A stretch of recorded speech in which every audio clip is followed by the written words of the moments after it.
La croissance territoriale de l'État serbo-slave dans les Balkans, principalement sur les terres albanaises, remonte à 1871, lorsque la Serbie a occupé les régions du nord du Kosovo, ainsi qu'en 1878 au Congrès de Berlin et au siècle qui s'est écoulé. Au Congrès de Berlin, les régions du nord du Kosovo jusqu'à Ni ont été annexées à l'État serbe, avec l'aide précieuse de la France et de la Russie.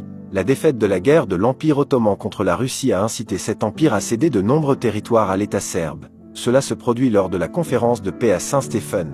Ici, les États slaves ont reçu de nombreux territoires pour compenser la paix perdue et la guerre contre la Russie.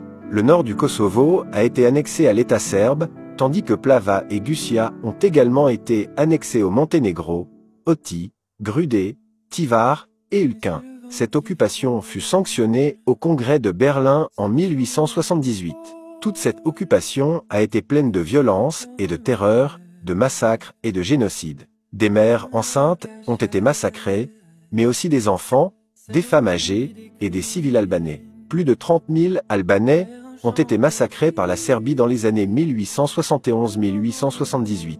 La même chose a été faite par les forces armées du Monténégro. Même Ulcinj a été occupé par la France et annexé par le Monténégro. Cette amitié de la France avec la Serbie s'est poursuivie dans la première guerre des Balkans et dans la deuxième guerre des Balkans. L'État serbe était soutenu militairement et par les armes par la France. Au moment de la déclaration d'indépendance nationale de l'Albanie le 28 novembre 1912, une conférence d'ambassadeurs est organisée à Londres, en Angleterre. Avec l'aide de la France et de la Russie, la conférence a annexé toute la Macédoine actuelle et l'est du Kosovo à la Serbie, et avec la violence et la terreur, ces territoires ont été soumis à la domination serbe.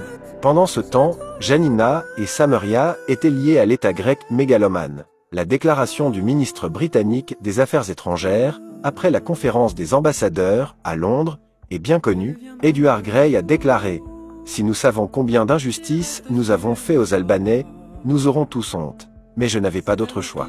C'était la revendication forte de la France et de la Russie dans cette division des Albanais. Dans le LPB, c'est encore une fois Fanka qui a aidé la Serbie à conquérir le Kosovo et de nombreux territoires albanais. Lors de la conférence dite de paix à Paris, sous la grande influence slave-grecque de la France, l'Albanie a également perdu son indépendance et est devenue un protectorat international, divisé entre les États slaves grecs des Balkans. Grâce aux États-Unis, cela a été arrêté. Après la LDB, l'amitié franco-yougoslave perdure. Le gouvernement de Belgrade a détruit toute une nation, la plus ancienne d'Europe, tandis que la France, en tant que détentrice de la Charte des libertés et des droits de l'homme, a soutenu ce grand État serbe. La violence fasciste s'est accrue.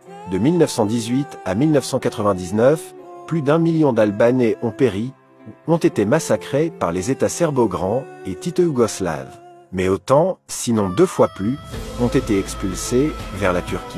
Lorsque la Yougoslavie s'est désintégrée, c'est la France, avec M. Mitterrand à Londres, qui a le premier placé le Kosovo sous le contrôle de l'État serbe, face au Kosovo et aux Albanais en territoire albanais.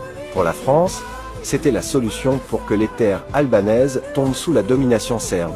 Ainsi, la situation s'est poursuivie jusqu'en 1999, 2000 et 2001, lorsque le nord de Mitrovica a également été approvisionné par la France et que plus de 12 000 familles albanaises ont été expulsées du nord de Mitrovica.